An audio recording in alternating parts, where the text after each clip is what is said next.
Bonjour tout le monde, j'espère que vous allez bien. On se retrouve en ce nouveau lundi avec une donne commentée. Je vous rappelle que vous pouvez suivre l'actualité de tout ce qui se passe sur le site du bcsh.fr, sur la page Facebook aussi du BCSH, et n'hésitez pas à vous abonner à la page YouTube, vous serez averti dès qu'une nouvelle vidéo apparaîtra. Vous avez vu beaucoup plus de moyens aujourd'hui avec la webcam classée en milieu. On voit que deux jeux, donc on va vraiment raisonner comme un déclarant. Je suis à l'ouverture en sud, j'ai 16 points, une main régulière. J'ai 5 cartes à trèfle, mais comme j'ai une main régulière, pas de problème, j'ouvre d'un sans atout. Ouest passe. En face, 8, 9, 10, 11, on a 12 points d'honneur, 13 points d'honneur longueur, pas de majeur quatrième, pas de majeur cinquième. Qu'est-ce qu'on fait quand on a entre 10 et 15 points? On dit 300 atouts. Voilà, et je joue 300 atouts sur l'entame du 4 de pique.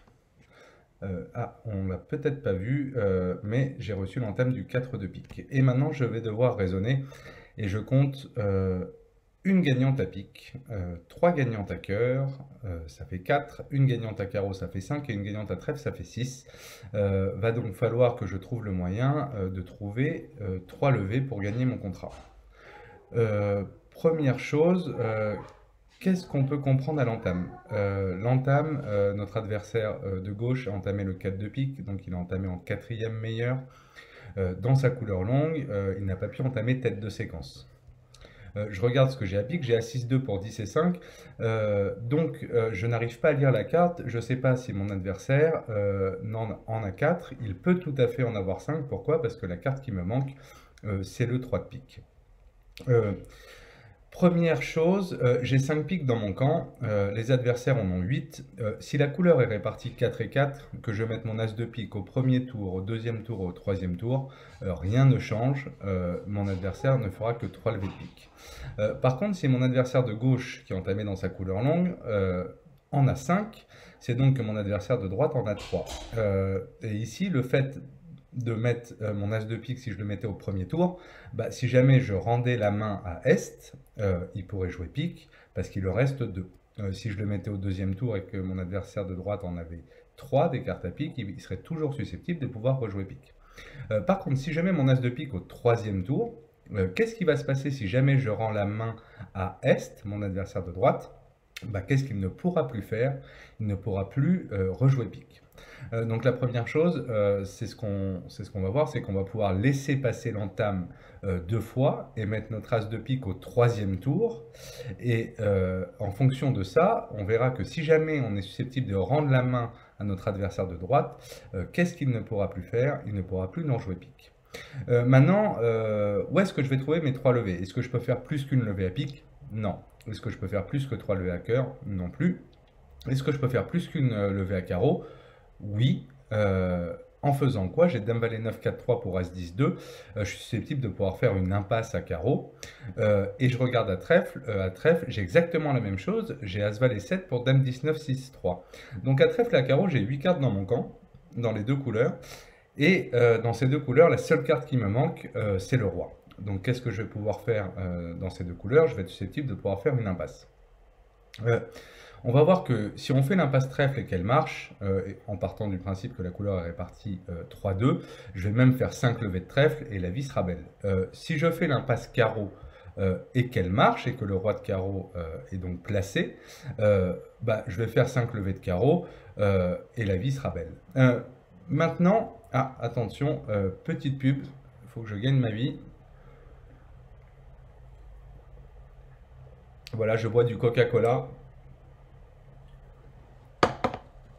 Et je suis habillé par The Couples.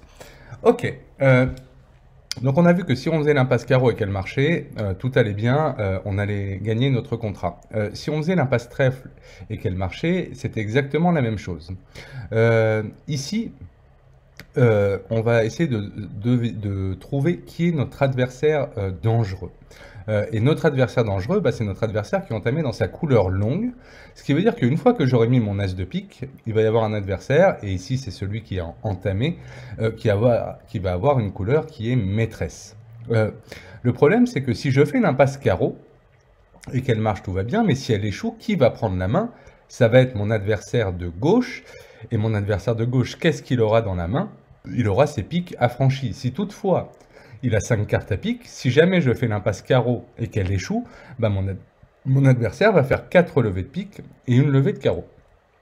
Alors que si je fais l'impasse trèfle et qu'elle échoue, bah qu'est-ce qui va se passer? Mon adversaire de droite, s'il n'a que 3 cartes à pique, qu'est-ce qu'il ne pourra pas faire? Il ne pourra pas rejouer pique. Donc en fait, dans les deux couleurs, j'ai exactement la même chose, mais si je fais l'impasse carreau et qu'elle échoue, qui va prendre la main? C'est l'entameur qui est entamé dans sa couleur longue et qui est susceptible d'avoir 5 cartes à pique. Et si je perds 4 levées de pique et une levée de carreau, mon contrat est donc voué à l'échec. Alors on va avancer un peu. Je mets le 2 de pique, mon adversaire met la dame, je mets le 5. Donc j'ai laissé passer une première fois. On rejoue le 9, le 10. Mon adversaire met le valet et je relaisse passer. 4 et 4, 8. Mon adversaire rejoue pique, je mets mon as de pique. Maintenant, j'ai plus le choix.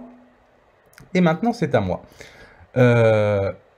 Et je dois défausser. Alors, il faut faire attention. Bon, je ne vais pas défausser un cœur, j'ai as-roi dame. Reste à savoir si je défausse un carreau ou un trèfle. Il faut faire attention, c'est que si je veux faire 5 levées de trèfle, bah, il faut que je fasse très attention à ne pas défausser un trèfle parce que si l'impasse marche, bah, déjà, je ne ferai plus que 4 levées. Et si l'impasse ne marche pas, je ne ferai plus que 3 levées. Donc, déjà, première chose, c'est que si je veux m'en remettre à l'impasse trèfle, il faut donc que je défausse un carreau. Et on en est là.